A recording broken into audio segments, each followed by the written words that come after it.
Senhoras e senhores, está começando mais um True Mindcast aqui. Hoje nós temos uma edição muito especial aqui, atendendo um pouco a pedidos e também a muita gente que nos acompanha. Essa é uma edição especial para agências, para profissionais de marketing, para empresas de outros setores que acabam acompanhando a gente no podcast ou caíram aqui de gaiata no episódio que a gente vai falar para o mercado de profissionais, tá? Seja você dentro, inclusive, de um escritório, tá? Você é um profissional de marketing, como a gente conhece vários aqui, e está trabalhando exclusivamente no marketing do escritório, esse episódio a gente vai falar muito para vocês, mas principalmente para agências. A gente tem muita gente que nos acompanha e a gente nunca gravou, essa é a verdade, esse é o primeiro. A gente vai abrir um pouquinho aqui a caixa preta. Então, se você é um advogado, tal, nós pedimos aí que nos acompanhe aqui, né, um pouquinho de licença para alguns assuntos, mas se você gosta do que a gente costuma falar aqui também, fica, porque você vai ver algumas verdades que a gente vai falar aqui sobre dores aí desse mercado e como a gente cresceu e como a gente se destaca um pouco nele, correto? Boa. Bom, o que a gente vai falar de tópicos aqui? Primeiro ponto, que é um pouco polêmico, a gente vai falar sobre a agência não sabe fazer marketing, que é uma grande verdade.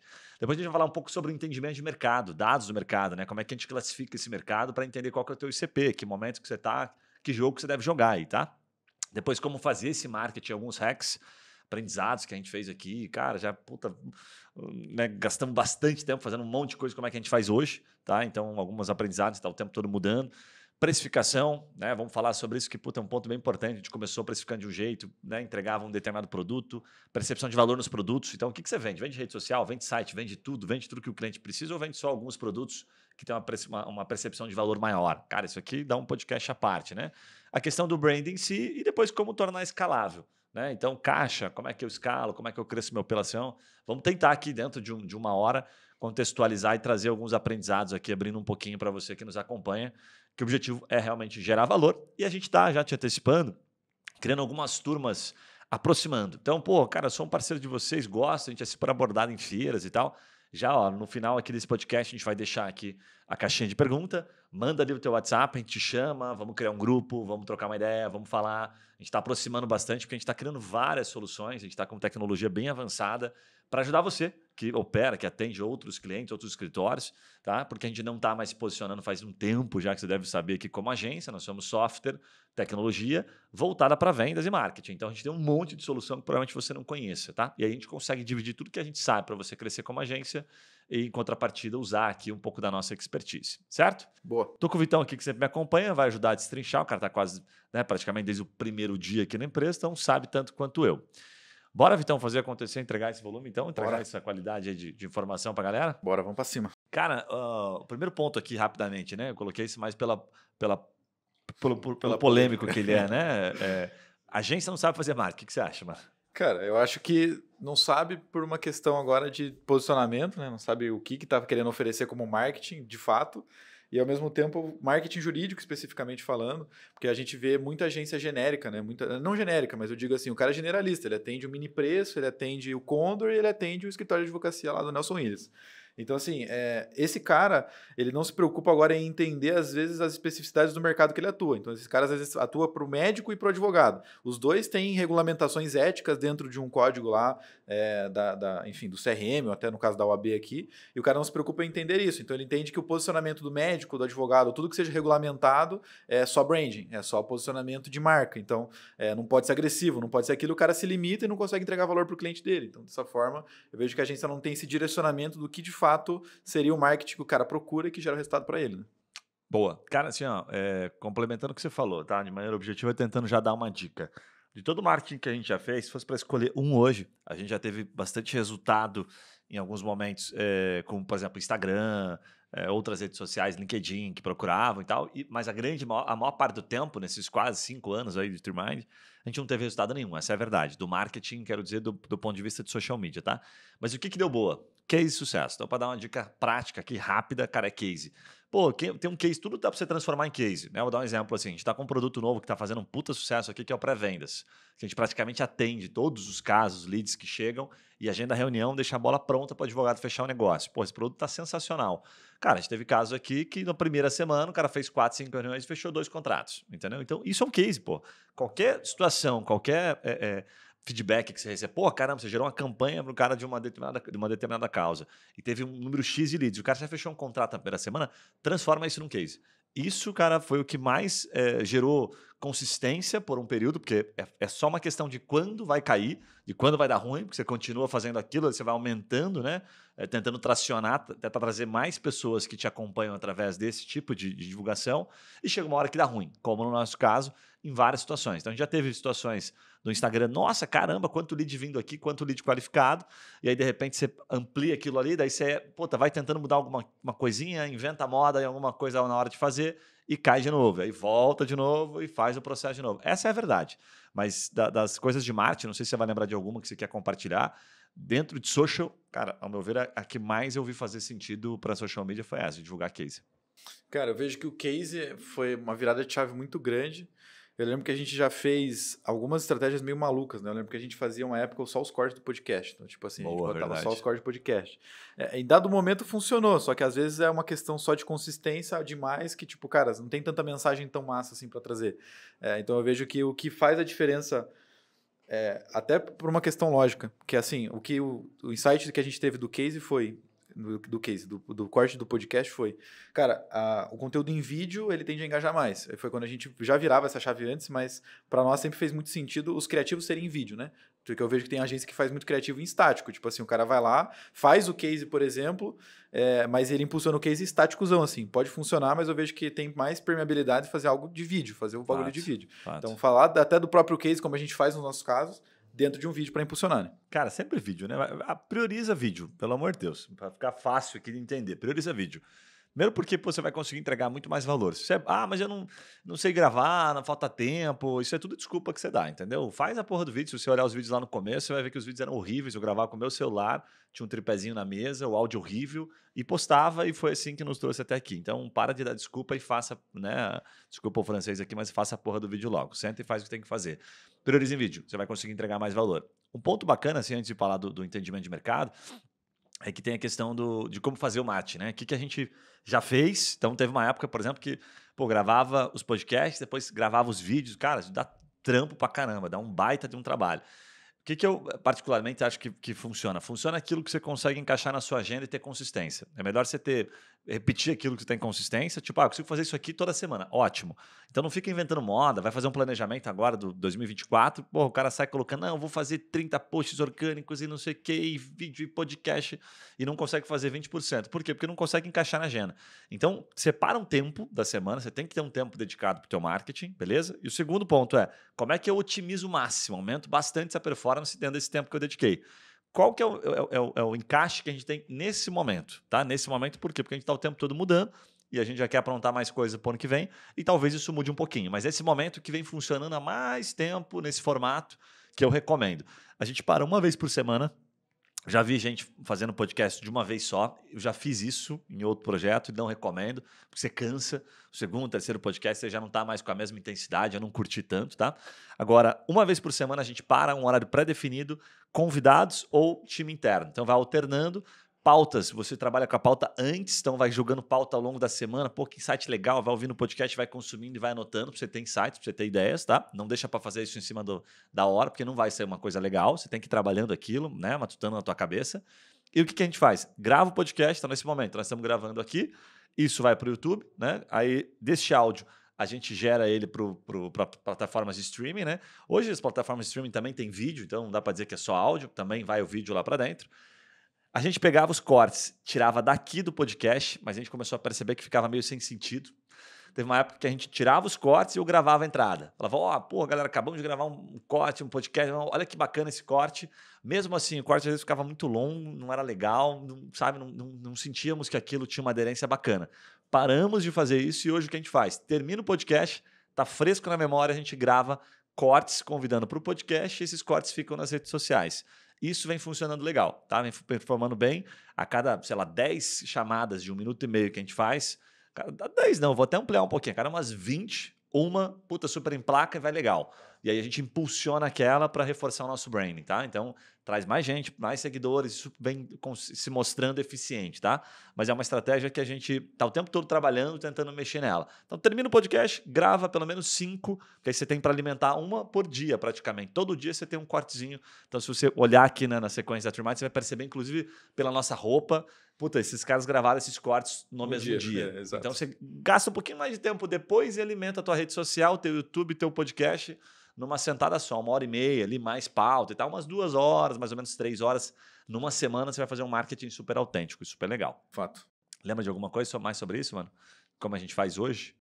Cara, eu acho que esses são os tópicos principais, né? A gente também fez uma parada, só que isso eu acho que é meio mais coisa nossa, mas enfim, vale trazer aqui, que são conteúdos mais topo de funil, né? A gente olhou para coisas mais amplas, coincidentemente é o que mais dá alcance, né? Tipo aqueles vídeos que tipo mostra a galera aqui, mostra como funciona a rotina aqui. Isso quebra um pouco a linha, mas ao mesmo tempo é o que gera também bastante alcance. Tipo, a gente tinha olhado, eu lembro que a gente tinha olhado esse dado em termos de proporção de entrega do que é seguidor do que não é seguidor. Os vídeos dos cortes, eles proporcionalmente, tipo 85, 90% da entrega é para quem já é nosso seguidor. O que é bom, porque tá indo pro cara certo.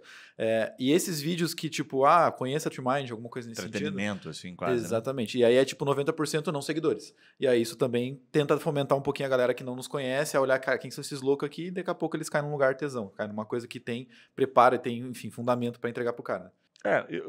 Assim, olhar. Essa é uma dúvida cruel mesmo, né? Quanto você faz institucional e quanto você faz focando no comercial. Fato. Não tem aquelas regrinhas, receita de bolo, esquece isso. Metade institucional, 80% institucional, de vez em quando tento vender. Tem que tirar valor, assim. Se o vídeo for. A gente não fica boicotando muito aqui, tem um time de marketing que faz esses videozinhos, faz vídeo do Halloween, faz vídeo da Barbie, faz vídeo. Toda hora faz alguma coisa, entra nas hypezinhas. Eu entendi que isso ok, tem que acontecer, tem que ter isso, tem que ter a vida, tem que mostrar um pouco do bastidor. Ajuda, mas não é tangível. Né? Então, o fato de não ser tangível, não adianta tentar medir tudo, mensurar tudo. Já tem tanta coisa que a gente mensura. Deixa isso acontecer, tá ligado? Desde que seja legal. Sendo legal, tá bom. Sabe? Tem que existir, tem que acontecer, tem que mostrar um pouco da vida do negócio. Porque senão a gente, empreendedor, fica só tentando, só vídeo massa, só tentando gerar valor. Faz umas besteirinhas de vez em quando para mostrar um pouco da essência da empresa, de um pouco que represente. Pelo menos assim, representa a cultura da empresa? Ótimo. Que vai refletir num ponto que eu acho bacana, e esse eu posso dizer que até dá para, de certa forma, tangibilizar, que é contratação. Na hora de contratar, muita gente que a gente conversa aqui, que a gente contrata, fala, não, acho bacana. Eu pergunto, por que você quer trabalhar aqui com a gente? Pô, cara, eu vejo nas redes sociais, parece que vocês dão valor, vocês mostram o time e tal. Então, isso eu senti, por isso que nunca mais eu falei nada. Falei, cara, que massa, isso aqui a galera vê. Principalmente quem quer trabalhar no seu negócio. Então, às vezes pode ajudar um pouquinho, tem outros reflexos além da questão comercial. Total. Boa? Boa. Cara, um pouco do entendimento de mercado aqui que a gente ganhou ao longo desse tempo, tá? A gente fatia o mercado em 3 categorias, tá? A primeira categoria, vamos colocar assim, é boutique. A gente chama de boutique porque você não pode chamar o advogado iniciante, não dá para colocar no mesmo patamar. O advogado que está iniciando com um advogado já iniciado há muitos anos, tá? Que tem 10, 15, às vezes 20 anos, e que vamos colocar assim, ele trabalha sozinho, ou ele mais um sócio, ou ele mais uma secretária, ele mais um, por opção. Tá? Às vezes a pessoa não quis, nem todo mundo precisa crescer.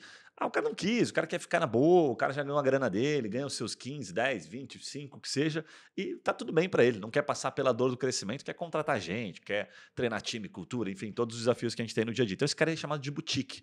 E eles mesmos se denominam. Então é uma boa forma de você entender que esse é um ICP. Tá? Depois a gente vai falar sobre os produtos para cada um. Emergentes. O cara está no meio do caminho. Né? Então, ele não quer mais ser aquele cara pequenininho, ele já tem ou os seus contratos de partido, que são as empresas que pagam para ele mensal, ou ele já ganhou uma grana, já girou uma grana, ele já tem um estoque, um caixa, né, financeiro, a ponto de ele falar, todo mês eu fiz, sei lá, protocolei aqui dentro de entrada, sei lá, 10 aposentadorias aqui, 10 auxílio-doença, 10...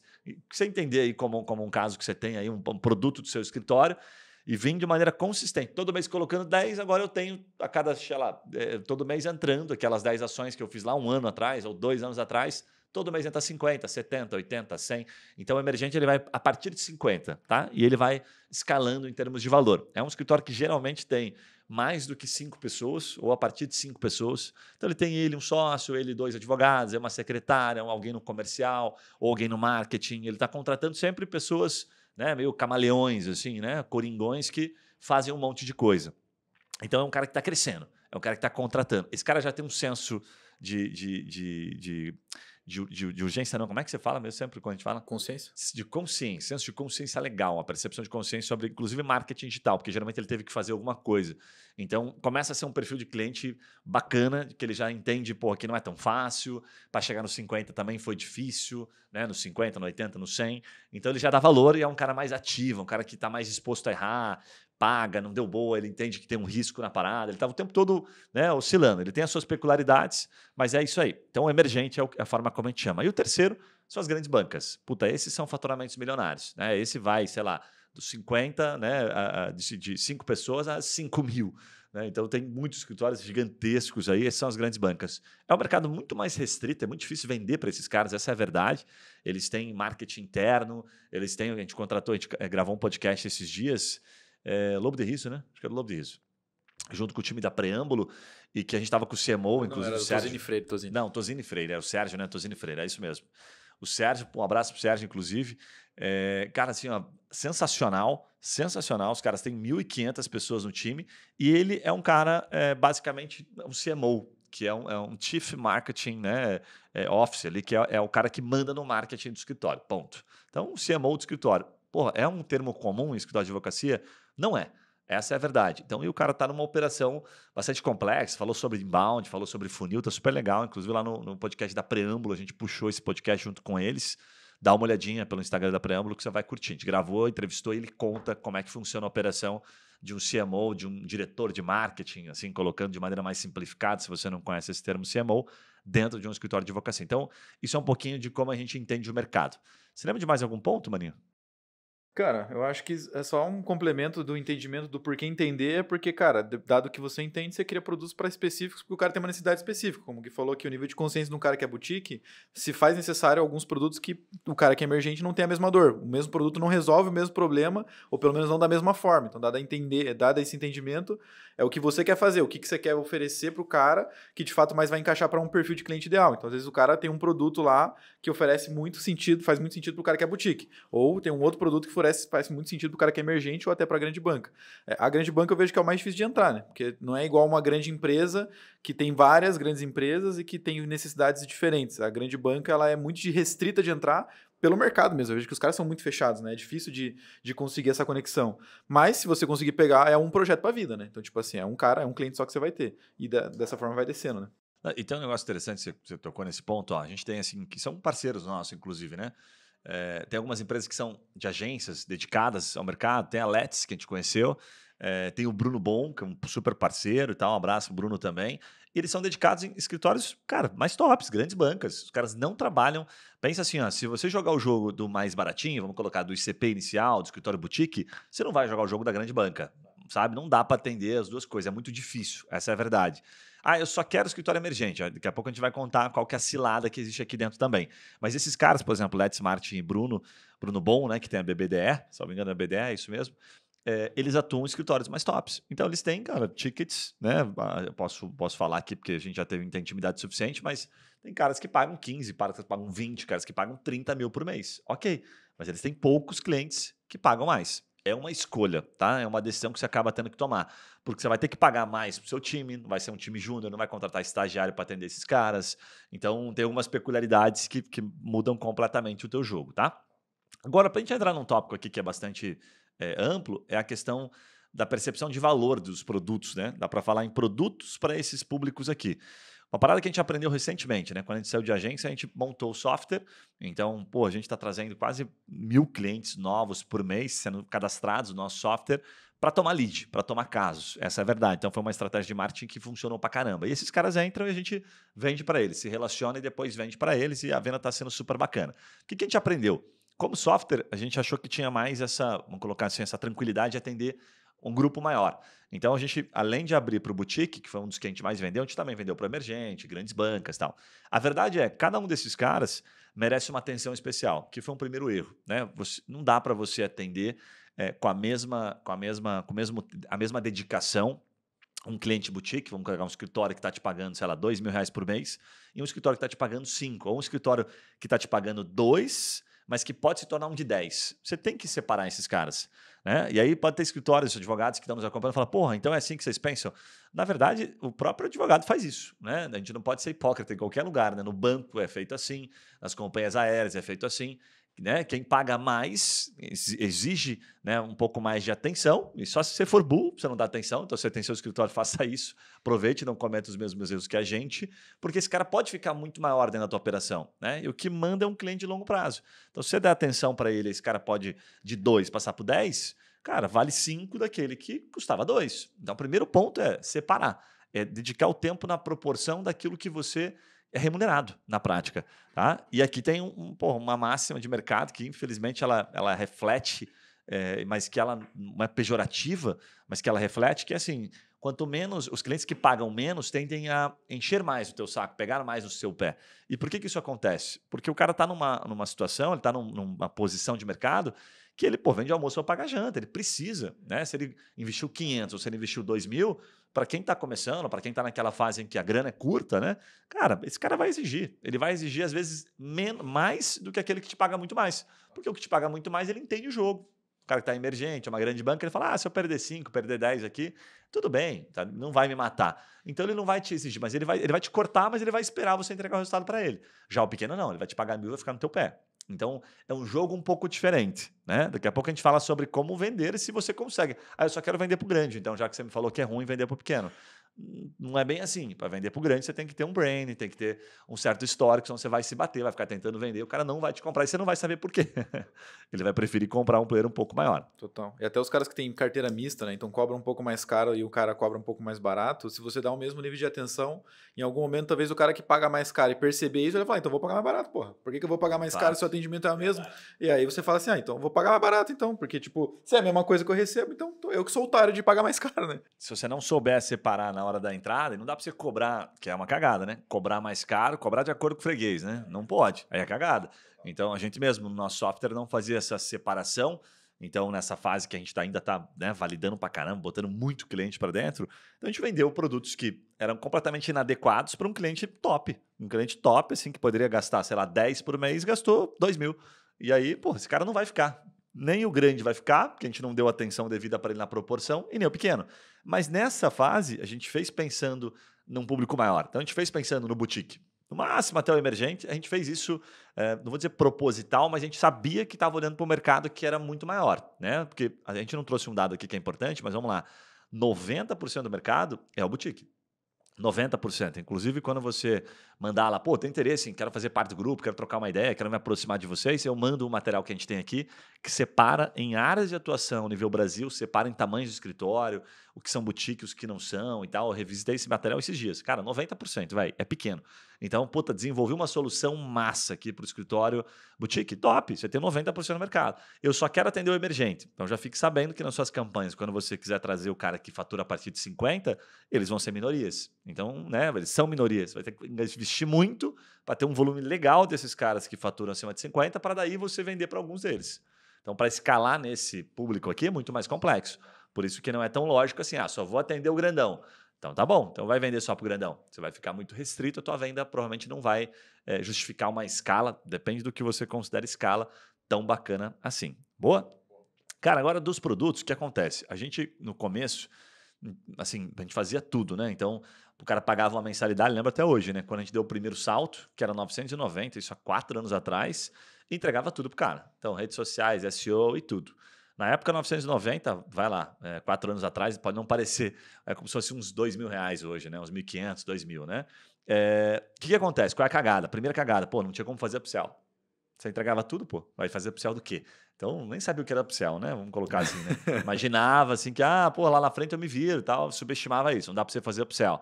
Segunda cagada, o primeiro acerto aqui, que tem um acerto nisso, a precificação foi acertada para um determinado público. Então, para o cara que era grande, ele não comprava de nós. Tá louco? Esses caras são muito baratos. Ok, mas talvez se eu mandasse um preço mais alto, eu teria que vender com mais qualidade para o grande, mas ainda não tinha qualidade para entregar para o grande, entendeu? Então não era o meu momento de vender para esse cara grande. Essa é a verdade, não tinha maturidade para vender para ele. Então foi até um pouco acertado, meio sem querer, vender por um preço em que aqueles caras que compravam por 990 sabiam que estavam pagando um preço ok, a gente dava, né, tinha o máximo de esforço possível, e isso gerou uma retenção muito boa. Foi um período de alta retenção. Então, mesmo no 990, às vezes é melhor você cobrar 1.000 e ter uma retenção, sei lá, de 2 anos. Esse cara vai deixar 2 anos, 24 meses versus 990, vou arredondar para 1.000, 24 mil, do que você cobrar 2.000, mas ficar com o cara 6 meses. Você vai ter metade de CLTV, você vai ter 12. Né? Então, dependendo da análise que você faz, óbvio que tem outros fatores aqui, nesse momento valeu a pena. Acho que esse foi um ponto acertado. Teve retenção e a gente vendeu para um público que, ok, o 990 encaixava. Uma observação legal, um parênteses rápido, só para você ter uma noção de como isso fazia sentido. Teve cliente que assim, a gente tentava todo mês, não vou lembrar o nome aqui e tal, não vale muito a pena, porque a gente poderia até mandar um abraço, mas teve cliente que ficou assim, chegou a ficar 1 ano sem falar com a gente e pagava todo mês o 990 por tanto tempo que chegou um momento e falou, cara, para de cobrar, não manda mais o boleto pro cara e para de prestar o serviço. O cara sumiu e o cara ficava pagando 990. Achava loucura, mano. Loucura, loucura. Foi um cliente antigaço, assim, faz 4 anos, 5 anos, dá pra dizer que o cara perdurou um tempão. Chegou um momento que não fazia mais sentido, até porque o nosso custo passou disso, né? O nosso custo por cliente estava muito distante. Falei, cara, não adianta mais. E não fazia sentido você ficar recebendo do cliente todo mês. Por mais que a gente prestasse o serviço, o cara não respondia mais, o cara estava cagando pra gente e continuava pagando. Muito louco. Isso não foi um, foram vários. Então, a gente teve que tomar uma decisão de cortá-los de fato, tá? Então, dos produtos aqui, para passar a bola, a gente fez muito isso com vários produtos, entregava tudo e depois a gente veio fatiando. Você lembra qual foi a próxima fase, Vitão, não? Cara, eu lembro que a gente depois especificou em produtos nichados, né? Então, assim, depois a gente virou e começou a focar muito em SEO, por exemplo. Eu lembro que a gente vendia só daí o produto SEO. Tipo, não vamos fazer mais tráfego, porque a gente via que o tráfego gerava uma percepção de curto prazo, porque a gente já entendia que o cara que comprava da gente era o cara boutique. O cara boutique tinha uma necessidade de curto prazo. Aí a gente falou, cara, não vamos especificar, não vamos qualificar esse cara tentando fazer ele entender que não é tão curto prazo assim, por mais que seja mídia de tráfego. Vamos fazer esse cara agora perceber pelo produto, falar para ele, velho, SEO, nós vamos postar conteúdo aqui, vai levar 1 ano pelo menos pro bagulho ranquear, e aí vai começar a dar certo a partir de 1 ano. Você tem 1 ano, cara, para ficar aqui pagando conteúdo e tal? Eu tenho. Aí beleza, esse cara já gerava a retenção que a gente esperava, e aí a gente focava só em entregar conteúdo, né? A gente depois desenhou uma estrutura para isso, fazer os redatores e tal, mas esse foi um produto que a gente focou sempre em vender, cara, só ao longo prazo pro cara. Né? E aí tirar um pouquinho do pé dele do nosso pescoço, porque eu lembro que esse era um desafio nosso, que o cara ficava o dia inteiro enchendo o saco do gestor, porque ele falava, cara, não tá tendo resultado, não tá tendo lead, não tá tendo não sei o quê. Essa discussão morre quando a gente falava de SEO, por exemplo. Então esse produto era bom para nós, operacionalmente, e para o cliente também de enxergar mais a longo prazo para encher tanto o saco nosso, né? Bem legal, cara, essa lembrança aí. Não tava esquecido dela, para ser sincero. Aí, bom, dando 10 centavos de contribuição aqui, né? O que a gente descobriu no final? Pô, mesmo o cara que entra pro SEO, longo prazo, velho, ele também cria expectativa e ele sai depois de 6 meses. Ele até na hora de comprar, ele fala, não, entendi, de boa, já sou um escritório que, né? Ele é um emergente nesse caso, a gente vendeu para vários emergentes. Muitos deram super certo, foi super bacana, imagina o cara ter resultado organicamente, né? O que a gente descobriu no final? Cara, no frigir dos ovos todo mundo quer lead, ponto, quer caso. E assim, se o cara estiver muito bem, nos momentos bons ele até vai pagar e vai ok, acredita e vai para frente. Ele vai ouvindo a tua desculpa que você não controla o Google, que você tem que fazer os conteúdos, que você, toda a estrutura de SEO, que a gente, diga-se de passagem, mandou super bem nessa época que a gente fazia, porque muitos deram resultado, tem resultado até hoje. Tá? Muitos clientes ficaram durante todo esse tempo por causa do resultado da SEO. Mas a verdade é que, cara, se não está no teu controle, porra, você vai falar o quê? Vai botar na conta do Google esse churn? Fala, não, esse churn aqui, pô, rolou na conta do Google, porque não deu aqui, não deu certo, não saiu aqui, não foi publicado. A gente foi descobrindo depois que, pô, tinha a questão dos backlinks, que era super importante. E hoje o SEO é uma grande incógnita, essa é a verdade. Tanto que a gente abandonou o SEO depois dessa experiência. E aí voltamos a olhar mais para o tráfego de maneira um pouco mais processual, né? Com mais metodologia. Criamos uma própria metodologia e voltamos para olhar para o tráfego. Aí você lembra qual foi essa fase, mano? Cara, eu lembro que o tráfego que a gente oferecia daí era a questão da performance, né? E a gente trouxe as landing pages, a gente trouxe uma questão que a gente entendia que daí nós vamos fazer um tráfego, nós temos que fazer uma estratégia tesão para o cara, uma metodologia própria que fazia sentido. Aí a gente foi sempre partir do princípio de continuidade. Então, tipo, vamos fazer sobre produtos. Então a gente entendeu naquela época da linha de focar em produto, né? Então, tipo assim, o cara é um advogado previdenciário, tudo bem, mas ele tem vários serviços que ele oferece que podem ser enxergados como produto. Então nós vamos botar uma landing page para cada um desses produtos específicos, porque o cara que quer se aposentar não é o mesmo cara que quer um auxílio-doença. Dado esse entendimento, esses caras precisam cair em lugares diferentes e dessa forma a gente construía a landing page para o cara lá, fazia o tráfego total para aquilo ali e a expectativa é que isso já gerasse um resultado mais assertivo, né? Cara, é bem legal. Quando você tá falando aqui, tô lembrando de várias paradas. Puta que pariu, dá muita vontade de contar um monte de coisa, mas enfim. E dá para contar, mas é que daí ficaria muito tempo. Uma parada legal sobre o que você falou, assim, ó, o que a gente aprendeu, tá? Teve na verdade, para contar as cagadas, que é bem massa. Teve um dia que a gente abriu, eu tava olhando o leilão do Google Ads, acho que você sabe disso, que você vai lembrar, e tava falando com um cliente, mostrando para ele a campanha dele, e justificando para ele resultado ou não resultado, não lembro na época, enfim. E aí, a hora que a gente botou em leilão, eu falei, cara, deixa eu te mostrar como é que você tá aqui posicionado. Nessa época, vamos colocar um passo antes das landing pages, a gente comprava as palavras tradicionais. Vai lá, advogado trabalhista, advogado previdenciário, melhor advogado de São Paulo, blá, blá, blá. E botei no leilão, cara, e a hora que eu olhei no leilão, concorrência, todos os caras que estavam no leilão eram os nossos clientes. Ou seja, nós tínhamos vários gestores de performance, né? Tínhamos, sei lá, uns 10 no time de gestores de tráfego, não lembro o número, mas um pagando mais caro no bid, a gente deixava, né, no bid que a gente fala no próprio leilão, às vezes estava automático, então a gente mesmo estava aumentando os preços, entendeu, dos concorrentes e nós concorrendo entre si. Naquele dia me deu um insight. Falei, caraca, velho, isso aqui é muito limitado. A gente aumenta, fica caro, cada vez mais caro. Então, quanto mais a gente tem cliente dessa mesma região, com a mesma estratégia, metodologia, mais a gente vai se ferrar. Mais vai ficar caro esse troço e a gente vai, né, aumentar o custo aqui para o nosso cliente, vai ter menos resultado. Fiquei quieto, falei nada para o nosso cliente. Falei, aqui estão seus concorrentes. Desliguei, printei e troquei com o time. Falei, cara, que bosta isso aqui. Precisamos começar a mexer, né, o doce. E aí a gente caiu nas landing pages. Então, aqui, nesse meio tempo, a gente já tinha abandonado redes sociais, parado de vender coisas que eu considero subjetivas, tá?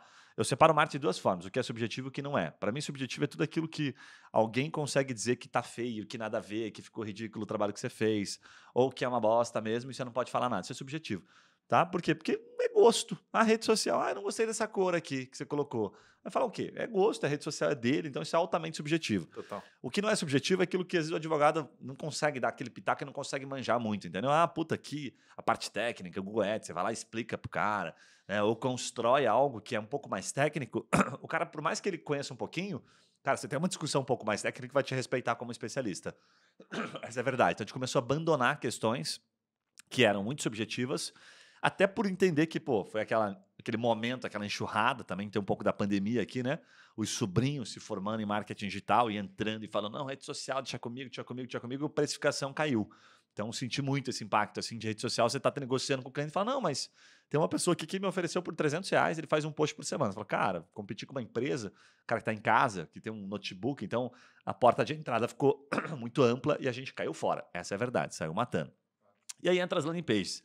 Conta um pouquinho disso aí, como é que foi, irmão. Cara, essa foi uma lógica massa, porque quando a gente Gostava mesmo comprava, também. a gente fazia uma parada antes que era tipo a campanha tradicional. Então a gente ia atrás de palavras-chave lá, tipo no Google, por exemplo, advogado previdenciário São Paulo e tal. E essas eram as palavras que geralmente geravam mais conversões, mas naturalmente, por uma questão do que o Gui falou aqui, de ter o bid mais alto e ter a maior parte da concorrência já nisso, era muito caro, velho. E aí por ser muito caro, o cara tinha uma necessidade de investimento em mídia muito alta. E aí, quando você está prestando serviço como agência, você tem uma necessidade de capacidade financeira do cara. E se você está vendendo para o cara que é boutique, por exemplo, ele não tem muita grana para dar em mídia. Ele vai dar milão, ele vai dar 1.200. Mas aí pensa, o cara tá pagando 15 pila, 20 pila, eu lembro que a gente pagava de CPC, chegava a R$ 80 advogado empresarial. Então, tipo assim, cara, fudeu a parada, não tem como gerar muito resultado dessa forma. Então, limitava o negócio. E aí a gente começou a ver que existiam algumas palavras-chave nichadas, tipo auxílio doença para, sei lá, autista. Nem sei se isso é uma palavra que existe, mas enfim. Essa custava tipo 20 centavos e ela também gerava a mesma proporção de conversão, só que só específico para auxílio doença. A gente falou, cara, então vamos focar nisso, porque daí você reduz o custo do CPC, você consegue potencializar a capacidade baixa financeira do cara, e aí naturalmente agora você só precisa jogar esse cara dentro de uma plataforma, dentro de uma landing page que fale sobre o problema dele, sobre o negócio específico. E aí dessa forma a gente falou, cara, então vamos construir isso, vamos começar a focar em construir landing page, só que agora uma coisa que a gente tinha aprendido, né? Fazer para o cliente era cagada, porque a gente prestava isso como serviço, na parte, isso foi aprendizado de site. Quando você desenvolve site para o cara, é aquela lógica da subjetividade do marketing. O cara vai lá e vai falar, putz, esse site aqui não tá legal. Essa letra, essa fonte, essa vírgula, esse ponto, essa imagem, isso aqui, e aí você fica 3 meses para colocar um negócio no ar, sendo que, velho, bota a porra no ar que você não sabe nem se vai rodar o negócio, né? Então, tipo assim, esse era um desafio que a gente falou, não, então nós vamos fazer o seguinte, nós vamos colocar aqui, pagar uma hospedagem, nós vamos hospedar aqui e a gente só terceiriza a transformação disso para a marca do cara, né? Cara, é verdade. Como é que fala quando você sente um negócio do passado que você tinha esquecido? É um déjà vu? Déjà vu não, sei lá. É como você ficar esquecido. Flashback, sei lá. É a nostalgia. Uma nostalgia agora, meio nostálgico, porque lembro... Cara, é engraçado até, tem que agradecer essas coisas, tem que ser grato pelo seguinte, porque teve uma época que tinha tanto pepino, como landing page, site, não sei o quê, que, cara, eu falava, velho, vamos sair desse troço aqui. e vamos parar de fazer isso aqui, vamos fazer, né, um processo que o Vitor mais ou menos já contou aqui, não vamos mais fazer site também e tal, porque tinha muitas subjetividades, e o cara não aprovava o 6 meses site. para sair um site, velho. Cara, o cara não aprovava o site porque as fotos, o escritório, tinha que fazer novo e não sei o quê. Mas você tentasse convencer, e aí no final dos 6 meses ele cancelava, pedia o dinheiro de volta, enchia o saco, falava que não deu resultado, e o cara ficou travando o site, que era matéria-prima para gerar resultado. Então, cara, complexo pra caramba. Mas eu lembro um dia ele fala assim, cara, não, detesto, não quero mais isso aqui. Isso aqui demorou um tempo até sair, e até hoje nós temos resquício. Mas agora que eu tô lembrando aqui que quase não vem mais nada. Tipo assim, uma vez por mês aparece alguém e fala, não, que você fez meu site, precisava mexer. Então temos que ser grato porque a gente saiu desse pepino que a gente tinha lá. Na prática, a gente não conseguiu tornar isso algo que fosse escalável, essa é bem a verdade, né? E que a gente conseguisse enxergar estamos entregando algo de valor animal, sabe? Estamos ou não estamos? Porque você faz um site super bonito, tesão, mas não gera resultado, você vai ficar por um tempo com esse cliente só. Falar, cara, não vou ficar te pagando mensal, você já fez um site, muito obrigado, tô fora. Não gerou cliente, então você não gera LTV, não gera, né, esse tempo maior com o cliente. Salvo exceções, tá? Agora, uma parada que você falou das landing pages, que eu achei massa, cara, o que acontece, né? O que a gente fez e que deu certo? Primeiro, trabalhar com meio de funil. Então, a gente foi num oceano azul, ninguém comprando. Né? Então, descobrimos vários termos que até hoje a gente utiliza e que geravam uma conversão super legal ou proporcionalmente a mesma conversão, só que o custo era muito mais baixo. Então, sei lá, uma palavra, advogado trabalhista, 20 pila. Cara, se eu pegar aqui vínculo empregatício, paguei 50 centavos. Então, eu tenho aqui de 20 pila para 50 centavos, calcule quanto você pode trazer muito mais gente para ter a mesma conversão. E só que tinha mais conversão. Então, começou a ficar mais barato o lead. Mas ele é o meio de funil. Melhora o relacional com esse meio de funil e tem resultado. No final do dia, assim, ao longo de todo esse processo, abrindo um parênteses rápido aqui, o bom vendedor, o bom comercial na advocacia, ele vende para o topo e vende para o meio. Ele vende para o fundo do funil, ele vende para todo mundo. O péssimo comercial não vai vender nem para o fundo, nem para o meio, tá? Então não adianta. Então funcionava bem quando o cara era um bom vendedor. Ponto. Fecha parênteses. E aí, nas landing pages, o que aconteceu? O que a gente percebeu que foi um acerto? A mesma landing page, trocávamos uma parte visual, né? Vamos colocar assim o background ali de cores, tipologia, uma fonte ou outra, um título ou outro, trocava logo, por óbvio, mas a estrutura em si era a mesma. Então a gente não cobrava mais o cliente, falava, cara, eu vou te entregar o que funciona, que está validado. Então tinha um landing page que tinham 20, 30 clientes usando a mesma landing page e todo mundo tendo resultado. E aí, dado momento, a gente falou, cara, massa, mas a concorrência continuava meio parecida. Então, tínhamos mais de 100 landing pages, muita landing page animal. Criamos uma linha de produção, super tesão. Possibilidade de produtizar um monte de coisa. Só que o mesmo processo, complexo, muita landing page, muita variável, e cada cliente ainda dentro de um quadradinho, né? Dentro de uma estrutura de campanha. Então, cada cliente com o seu Google Ads, cada cliente com o seu Face Ads. Então, ainda não escalável neste modelo, porque você precisa ter um monte de gestor de performance e tal. E é complexo você ensinar, né? Diga-se de passagem, eu acho que hoje, olhando para trás, é um dos bichinhos mais complexos, porque ele tem muitas variáveis e você adequar todas as variáveis, conversão. Então, não vou nem entrar muito nessas métricas, porque é uma maluquice. Parece fácil, mas a verdade é que a grande maioria fica num nível de operador, apertador de botão. Gestor mesmo são pouquíssimos mesmo. São coisas raras aí no mercado que demora para se formar. Essa é a verdade. E aí, depois disso, entramos no que a gente está mais próximo do que a gente tem hoje, né? Contextualiza um pouquinho depois da landing page, o que você lembra? Que a gente entendeu que a landing page também ela era um desafio, porque o cara queria ficar mexendo, então a gente entendia que, cara, o que acabava acontecendo também, né? Por prestar como serviço, é que você, de novo, dependia da capacidade financeira do cara e você também dependia, às vezes, da região que o cara estava. Então, por exemplo, nós vamos fazer aqui, mas o meu cliente é, sei lá da Pindamonhangaba. Eu vou fazer a campanha para Pindamonhangaba. Só que se eu tenho o mesmo cliente na mesma landing page lá em Porto Alegre, em Porto Alegre roda 10 vezes mais do que, em Pindamonhangaba por uma questão proporcional de pessoas. E aí você falava, como é que eu vou entregar agora o resultado na mesma proporção que o cara está esperando? E a gente, cara, chegou numa linha onde a gente falou, cara, em algum momento a gente vai ter que encontrar uma maneira de garantir o lead pro cara, porque daí o que a gente passa a fazer, né? A gente entendeu o seguinte, prestar como serviço é uma merda, porque prestar isso como serviço te faz refém do cliente de duas formas, tanto pela grana que ele vai investir, porque você não tá botando essa grana, e também por N fatores ali da região, da situação do cara. O que a gente fez? Traz isso para dentro, internaliza, nós agora somos responsáveis pela campanha, a gente bota o dinheiro, e a contrapartida agora eu vou botar mais dinheiro do que o meu cliente bota, porque daí agora me dá uma capacidade de gerar muito lead. E aí agora entendendo que eu consigo gerar muito lead a um preço X, relativamente fixo, eu vendo isso pro cara agora na cabeça. Eu falo para ele assim, ó, cara, custa 2 pila o lead para mim, mas eu vou te vender a 30. Mas agora eu te garanto, para te vender nessa margem, que para custar 30 pila o lead, eu te garanto 50 lead por mês a um preço X. E aí o cara fala, pô, tesão, então agora tá garantido o lead, né? Então, tipo assim, não tem mais a campanha, eu não vejo mais essa frente do marketing acontecendo pro mês.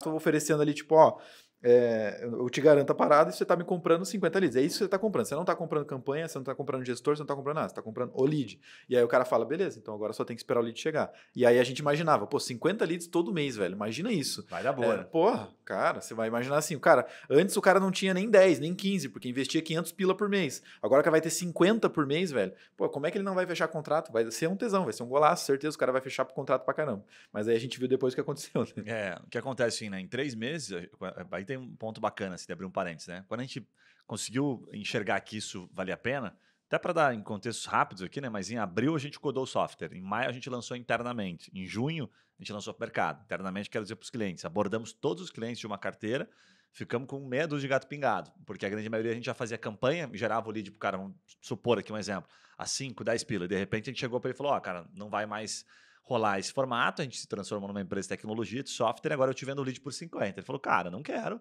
né? Eu quero continuar pagando 5, 10, tá bom para mim e tal, então tô fora e tal. A gente foi cortando. Então imagina que você vai mandando embora uma pancada de cliente, empresa com mais de 50 colaboradores e tal, custo mais elevado e tal. Então a gente teve coragem de fazer isso. Boa. Junho abrimos o mercado. E aí, quando abrimos, puta, a gente se arregou. Vamos colocar assim, começamos a vender. Não tinha mais como voltar, né? Agora vai para frente.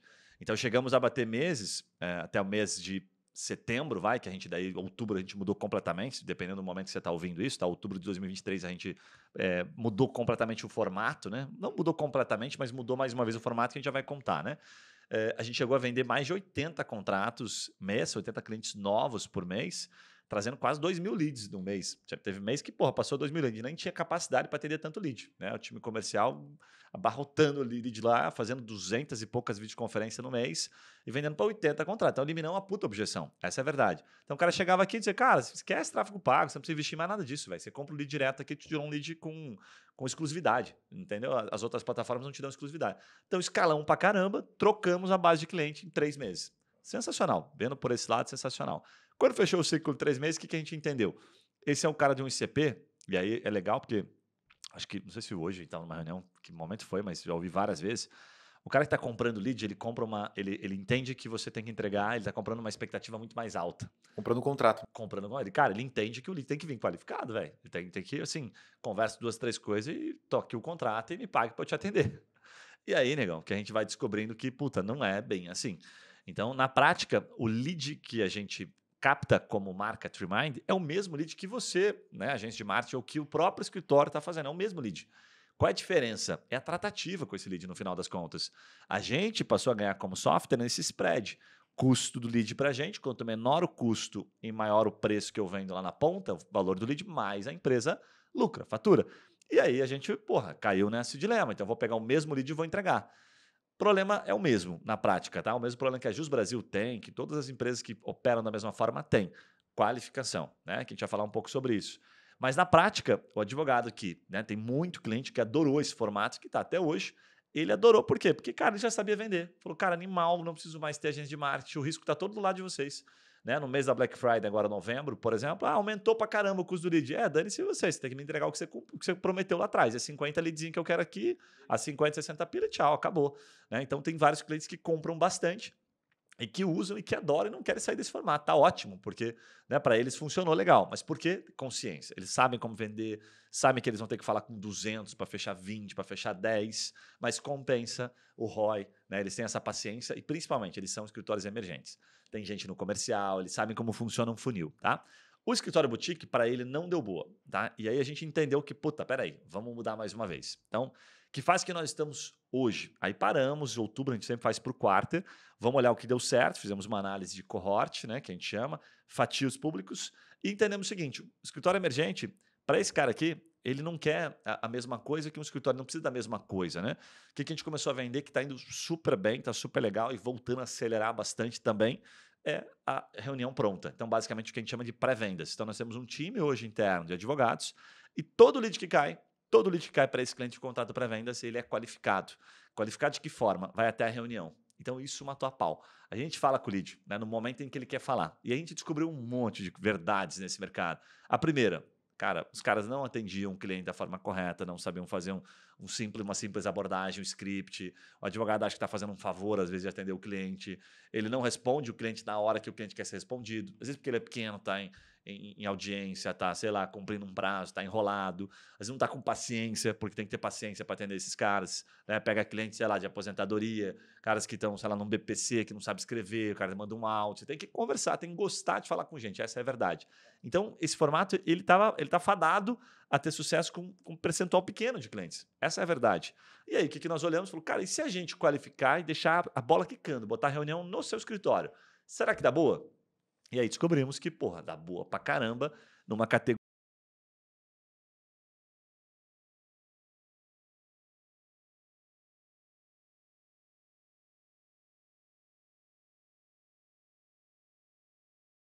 Sempre achei na advocacia que o próprio advogado sabia fazer a própria gestão, minimamente.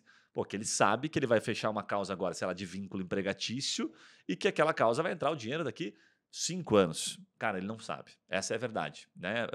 Ele tem que fazer grana para pagar a janta. Né? Aquele famoso vender o almoço para pagar a janta. Então ele não tem essa consciência. Quem tem que ter a consciência, a responsabilidade quando você cresce somos nós. E agora a gente tem essa responsabilidade. Falar, puta, cara, não posso vender para você isso aqui. Porque você não tem caixa para aguentar esse produto. Eu posso te vender esse aqui, ó, que vai ficar mais barato para você. Você pode ir lá, fazer o teu trabalho, pegar o cliente na hora que você quer. Então a gente continua vendendo isso, vende super bem, mas o cliente vai lá, escolhe o lead dentro da nossa plataforma.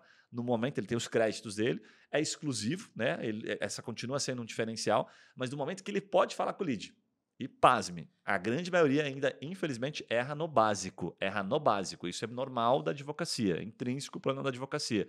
Puta, ele pega o lead e não pode falar naquele momento, depois ele vai falar depois de um dia, depois de 6 horas, depois de 8 horas. Cara, o lead esfria, o cara fala, porra, velho, queria ser atendido naquele momento que eu falei lá atrás. Então a gente se diferencia hoje por ter um time. E aí agora estamos escalando essa operação a ponto de uma união de bot. O nosso bot tem inteligência artificial, então tá super legal. E o nosso próprio bot, a gente consegue levar o cara até a reunião. O cara sai. Desde que ele entra no bot, ele praticamente não percebe que o nosso bot tem inteligência, tem GPT por trás, então tem várias coisas que a gente consegue fazer e leva até a reunião. E aí, com a reunião agendada, opa, aí nós temos um cara. Aí a gente pode dizer agora de boca cheia, pô, esse lead aqui é qualificado, porque a gente valida a causa e leva até a reunião. E aí, com a reunião, pô, você bota de fato. Aí isso eu devo confessar. Os advogados sempre falavam, não, botou aqui na minha frente, eu vendo. Cara, isso é grande, é uma verdade quase absoluta mesmo. Se colocar 5, 6 clientes, se ele tiver, né, direito à causa ali, tá? E esse cara tiver minimamente uma condição financeira, o advogado vai fechar pelo menos uns 30%, 40%. Os bons advogados vão fechar metade. Então, isso hoje, de fato, tem se mostrado bastante eficiente. Agora nós estamos escalando esse formato de pré-vendas. Acho que o maior aprendizado que dá para tirar disso pra galera que tá ouvindo e fala, cara, tesão, mas eu não vou copiar isso, né? Porque é um trabalho do caralho fazer isso aí exatamente desse jeito. É só entrar no nosso software e o cara vai ter uma noção. Exatamente. Então, como que eu posso resolver o meu problema agora com o advogado? Eu vejo que o insight que fica disso é que você, como prestador de serviço, tem que ter cada vez mais controle sobre essa parte do processo, que é a maior deficiência do cara. Então, por exemplo, o cara tem um CRM, cara, você tem que ter acesso a esse CRM, você tem que olhar pro cara.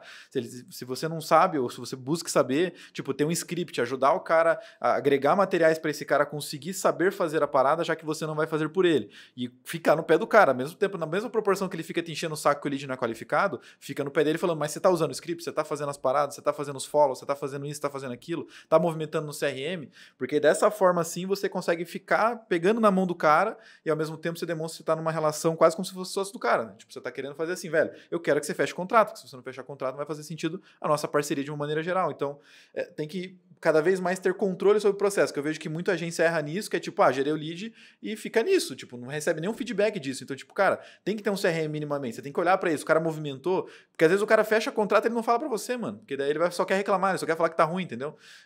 Então é importante você entender que você tem que ter controle sobre cada vez mais essa parada, pra que fique tudo às claras e você consiga, de fato, ajudar o cara, não é só pra uma questão de verdade, mas sim pra ajudar o cara. Tipo, velho, tô vendo que você tá jogando o cara pra desqualificado depois de um dia, irmão, o cara não vai responder você às vezes em um dia. Você tem que tratar ele em 7 dias, tem que tratar em 10 dias, enfim. E você tem que agregar conhecimento pro cara para que você consiga ter essa sinergia funcionando melhor e aumentar a tua chance, porque ainda assim vai ser minoria que vai fazer a parada, que vai conseguir ter resultado. Mas você aumenta a tua chance, pelo menos.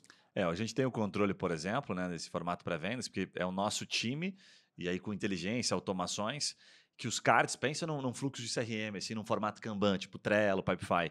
Os cards são movimentados por nós e por inteligência, por automação. Esse cara aqui foi para a reunião, pô, movimenta. Esse cara aqui deu um negócio, movimenta. Agora a gente está colocando até valor da causa.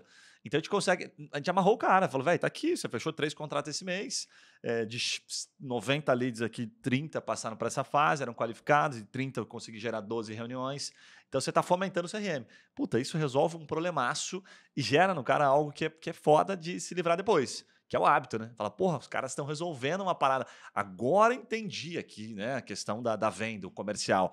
Então, a gente está apostando muito nisso porque a gente está trabalhando no problema intrínseco da advocacia. Qual é a vantagem? A vantagem é que o cliente emergente, esse cliente que tem uma condição financeira e tal, que para a gente é o principal alvo, emergente e grandes bancas, ok, super atende ele. O boutique, ele continua com o mesmo problema, que é o fluxo de caixa. Para ele é espetacular esse produto, esse serviço é sensacional. Você consegue resolver o problema da mesma forma, o problema é que ele não tem caixa. Então esse cara continua tendo que fazer caixa para ter, né, para sair do sufoco financeiro, para daí a conta começar a rolar, né, começar a fechar essa conta para ele, tá? Então, cara, acho que conseguimos abordar legal. A gente tem dentro disso o software, imagine aqui, né, você que está nos ouvindo até agora, diversas funcionalidades que estão relacionadas aqui, por isso que a gente provoca, venha trocar uma ideia, tá? Manda aqui, puta, eu tenho interesse, manda o teu WhatsApp, ou manda aqui no Instagram, manda no LinkedIn, tanto faz, qualquer lugar, qualquer canal, ouvir o podcast sobre a agência, quero me conectar. Eu vou fazer um grupo para a gente trocar essa ideia, para a gente ir se aproximando, e a gente está lançando várias coisas que a gente quer colocar para se aproximar, principalmente agora para o começo do ano, 2024, a gente quer lançar algumas coisas, porque as nossas ferramentas, soluções, a gente consegue oferecer para parceiros. Tá? Vou dar um exemplo aqui. A gente tem, às vezes tem uma campanha que está ultramente qualificada em termos de causa, de lead, e, cara, dá para colocar mais grana ali. Porra, tem um cliente que adoraria essa causa aqui, top, traz ele para dentro da nossa conta, vamos botar mais grana aqui, eu te conecto, te entrego ele direto, vai pagar um pedacinho aqui do pedágio, e, pô, você já, ao invés de você ficar se batendo, entendeu? Você pode, porra, já Faz de um white cara label, gerar um né? valor para caramba, usa o nosso software, movimenta, faz essa gestão aqui dentro do software para ele, entendeu? Então tem um monte de coisa que dá para a gente fazer. Agora, assim, dicas finais, né, sobre toda essa jornada. Foi muito legal, falar da jornada, porque lembrou várias coisas que a gente esquece de agradecer, de ser grato. A primeira é o seguinte, né, que eu acho que é o mais importante. Porra, tem que construir o brand para vender o que quer.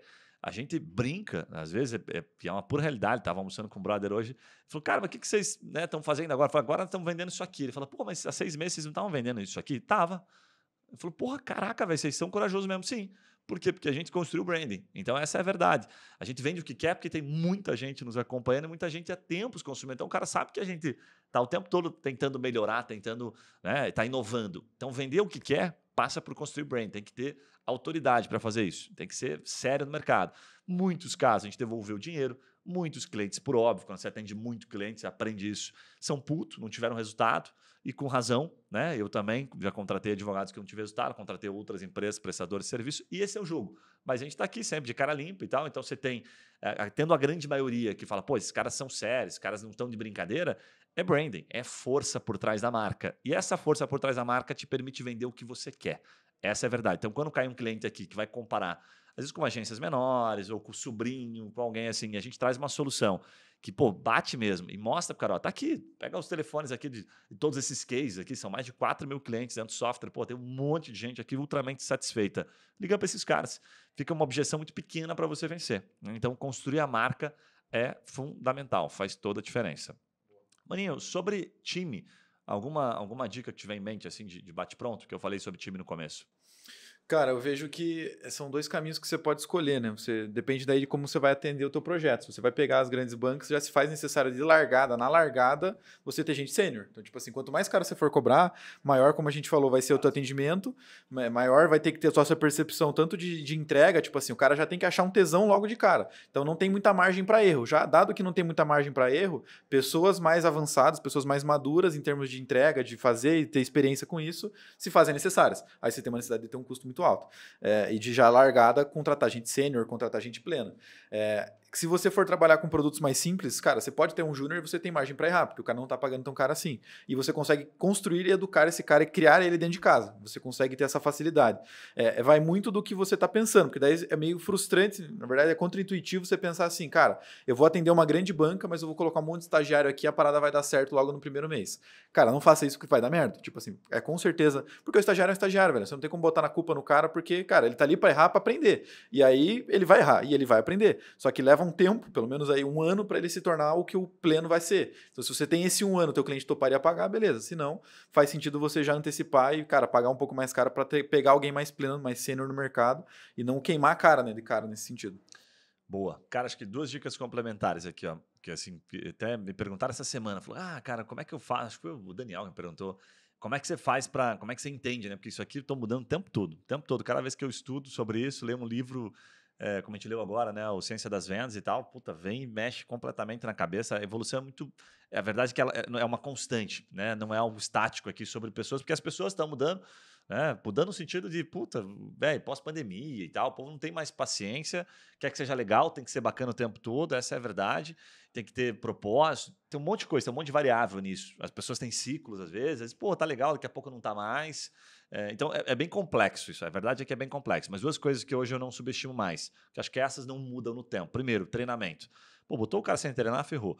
Então treina o cara, entendeu? Hoje a gente faz um treinamento que é legal aqui, ele para pelo menos 2 semanas na fase inicial e conhece os setores. A gente pega pessoas do setor, os líderes do setor, e eles fazem um treinamento imersivo pela manhã, um por dia, e passa uma dinâmica para a pessoa fazer a função daquele setor, para ela, né, não subestimar a facilidade daquela função e ter entendimento de fato. Então passa uma dinâmica, a pessoa entrega, no final do dia, puta, apresenta, puta, que legal, ó, ficou com dúvida, bacana. No outro dia vem um outro setor e passa mais ou menos, passa novamente um aprendizado. Então, são vários setores, são praticamente 2 semanas, são quase 10 dinâmicas diferentes. Alguns setores levam 2 dias, então não chegam a ser 10 setores.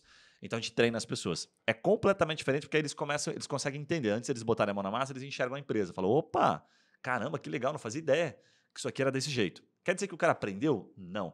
Mas essa noção, puta, é fantástica, faz toda a diferença. Então treinamento eu não subestimaria. E o segundo, que é a função em si, né, do time, acho que se fosse para escolher uma coisa que vai ajudar a perdurar, né, mais clientes, vai ajudar a gerar mais retenção, é evidência de serviço. Então, falar com o cliente faz toda a diferença. Eu não lembro quem uma vez que me ensinou isso, falou assim, cara, se você atender, era alguém da advocacia, se você atender um cliente bem durante o processo, atender bem, tá? Dar satisfação, teve uma movimentação, mandar mensagem e tal, e perder a causa, ele não vai ficar puto com você. Mas se você fizer o inverso, não atender bem e ganhar a causa, ele não te contrata de novo, ele fica puto com você. Ou seja, o atendimento manda, né? E isso, na lógica estatística, chama-se evidência de serviço. Cara, como evidenciar serviço? Essa é uma dificuldade enorme, a gente continua tendo aqui, isso escalar, isso é muito, muito, muito, muito complexo, tá? E quanto mais a gente tenta fazer isso de maneira automatizada, mais a gente se ferra, essa é a verdade. Então, isso bate muito com o que a gente falou no começo, que eu acho que cada vez mais a gente vem aprendendo isso a duras penas. O cliente que está entrando como boutique, você tem que dar um produto apropriado, e aí esse apropriado é uma incógnita, dentro de um preço que é apropriado para ele e que ele.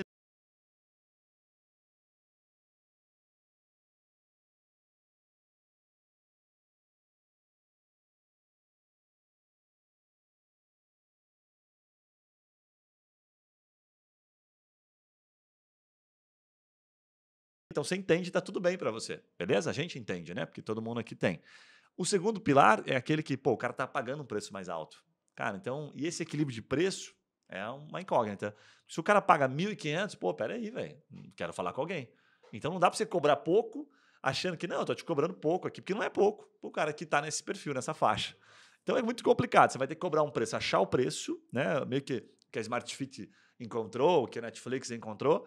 O cara paga, usa a tua marca, gosta daquilo, você resolve um problema e ele entende, ok, estou pagando esse preço aqui, não preciso falar com ninguém e tal. Massa, tá? Ainda assim você vai ter situações, né? E aí você consegue escalar. E o segundo é esse que a gente está falando. Porra, é um ticket maior, é um cliente que paga mais e exige uma atenção. Esse você tem que arrumar desculpa para falar com ele. Como agência, cara, você tem um monte de situações. A gente passou por isso, é muito complexo, é verdade. Pô, você pode falar da causa, pode falar da campanha, você pode perguntar dos leads, você pode perguntar dos contratos, pode perguntar um monte de coisa, tá? Mas é muito complexo porque às vezes o cliente, pô, tá na correria, não responde, às vezes o cara não interage, não engaja, e isso é um sinal de desengajamento. O cara parou de te responder, negão, é previsibilidade, né? Churn certo. Tá? Tem cliente parou de te responder, ele parou, cara, parei de dar atenção para isso. Essa é a verdade. Então, hoje a gente consegue ter mais evidência de serviço, principalmente no pré-vendas, tal, não tanto em todos os casos, compra de leads aqui, né, que é compra de leads sob demanda, porque esse cliente ele compra, ele pega a hora que ele quer o lead na plataforma e tal, então a gente tem uma relação um pouco diferente, a gente se comunica com ele por e-mail, né, muita comunicação por e-mail e tal, e ele é um perfil de cliente que a gente tenta automatizar cada vez mais. O cliente que é um cliente que paga mais, esse sim, pô, a gente tem que trocar ideia. Então a gente fala com ele sobre reunião. Pô, botei aquele lead lá super bacana, como é que foi a reunião ontem? Então eu tenho essa troca. Pô, será que a gente muda um pouquinho, traz uma questão diferente? Então a gente tem squads, né, pessoas que vão atender um determinado número de clientes. E aí você tem que cobrar bem para isso aqui fazer sentido. Né? Então, para finalizar, esse cobrar bem, fazer sentido, teve um aprendizado recente que é de um parceiro nosso, chamado Russomar, inclusive. Ele é um cara que especialista em compra e venda de operações e trabalhou também no mercado de agências de marketing para uma empresa conhecida aqui de Curitiba chamada GHFly, que é um dos grandes grupos aí de agência, um dos mais conhecidos da América Latina, tá? E esse cara nos ensinou uma coisa muito bacana. Ele fala o seguinte, olha, para você ter essa métrica aí, ela é bem assustadora, tá? Então, considere analisar por partes aqui, tá? Primeira coisa, para uma empresa, para uma agência ser interessante para ser comprada, se esse tem o seu plano, ou para você olhar a saúde do seu negócio. Será que eu estou precificando da forma certa? Ele fala, o cenário ideal, 200 mil de receita anual por colaborador. Vamos fazer uma conta aqui, tá? 200 mil de receita anual por colaborador. Significa o seguinte, se você estiver faturando, sei lá, 1 milhão, tá? Anual, você tem que ter no máximo nesse 1 milhão 5 pessoas dentro desse cenário. Aí você fala, puta, 1 milhão, então são 80 mil, vamos pegar 80 mil, se você tiver, assim, 80 mil, eu tenho que botar 5 pessoas para atender. Daí vem aquela marcha agora. Pô, quanto eu tenho que cobrar por ticket e quantos clientes, né, dentro de 80 mil? Se for 20 clientes pagando, vai dar um pouco menos, 20 clientes pagando 4 mil, beleza, 5 pessoas atendem, acho que dá. Ó, aqui já fechou. Então você tem um negócio interessante. Só que talvez para você escalar isso, pô, é aquela história, difícil trazer esse cliente sempre de 4 mil, não sei o que, para de Paraná. Então isso aqui é a primeira noção. Entre 100 e 200 mil anual é uma empresa em evolução. Tá? Então, tá indo bem. Legal, tá? Então, vamos lá. Volta 1 milhão, dá para ter 10 pessoas. Então, cada colaborador, ano, tem que gerar aproximadamente 100 pau.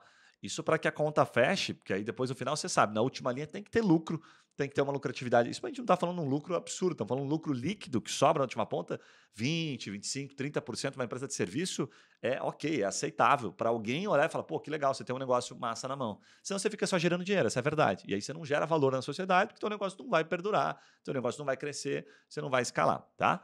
E abaixo de 100 pila, está bem fora do padrão de mercado. Essas são as palavras deles. Então, eu faturo 1 milhão e tenho 20 pessoas. Então dá 1 milhão dividido por 20, 50 mil, né? Por colaborador. Puta, tá abaixo. Não tá legal.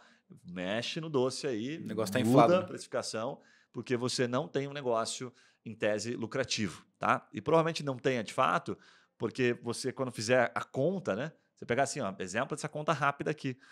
1 milhão, divide por 12, números aproximados, 80 mil, você tem 20 pessoas dentro de 80 mil, puta, se tiver todo mundo no PJ, se estiver pagando pouco, talvez até esteja sobrando alguma coisa, mas eu cansei de ver agência que o cara fatura 80 mil e a folha dele era 50, 60. E aí quando você olha esses dados aqui, cara, bate pra caramba. Onde é que estava o erro? Provavelmente ele estava vendendo muito barato, foi na onda do mercado, vendeu muito barato, não conseguiu agregar valor para o serviço dele, ou, cara, ele está pagando um valor que é muito além daquilo que ele deveria pagar, né? Não está conseguindo prospectar, crescer, escalar no comercial, contratou muita gente, inchou o negócio, não está conseguindo ajustar, tem gente eficiente. A verdade é que é muito complexo, muito complexo, e a gente não tem uma resposta absoluta. Mas aqui são números para você ter em mente. 200 pau é o ideal, 100 a 200 você está progredindo. Abaixo disso, tome muito cuidado, reveja o seu negócio e cola com a gente que a gente consegue te ajudar e te dar alguns insights aqui, porque a gente já errou pra caramba. Então tem muita coisa que a gente consegue trocar, te ensinar, te ajudar para a gente poder trabalhar juntos aí, construir, enfim, o teu crescimento aí junto com a gente. Certo, maninho? Boa. Pô, vai ter conteúdo, velho. Também achei. Gostei pra caramba de gravar esse conteúdo aqui, foi super legal. Então, já sabe, você encontra a gente aí por tudo quanto é lugar, bota Trimind no Google, vai aparecer Instagram, YouTube, LinkedIn, manda pra gente por onde você preferir, mas manda aqui uma respostinha aqui nesse podcast, compartilha com um parceiro que está tentando entrar no mercado, ou outra agência, né, que queira ouvir aqui um pouco da nossa história, dos nossos aprendizados, e vem participar, a gente vai criar esse grupinho, vamos colocar uma galerinha e vamos fomentando aqui um pouco desse conhecimento, dessa troca, que o objetivo é fazer um negócio bacana, pensando assim, porra, na tua escala ano que vem. A gente vai ter muita coisa legal para conectar a agência, então, pô, quer crescer massa, quer ser agressivo no mercado, cola com a gente. Ah, eu quero ficar do jeito que eu tô, de boinha e tal, porra, não vem, velho, você não é o ICP. Mas quer crescer, quer, porra, sabe, faca na caveira mesmo, porra, vem pro lado de cá, porque a gente gosta de mexer o doce e de arrumar confusão, tá? Para crescer. Estamos aqui para crescer, estamos aqui para gerar valor para a sociedade. Então, se você está no mesmo lado que a gente, você está convidado a se juntar a nós. Boa. Boa? Algum recado final, maninho? É isso aí. De boa? Então, um abraço e a gente se vê nos próximos podcasts. Valeu! Valeu.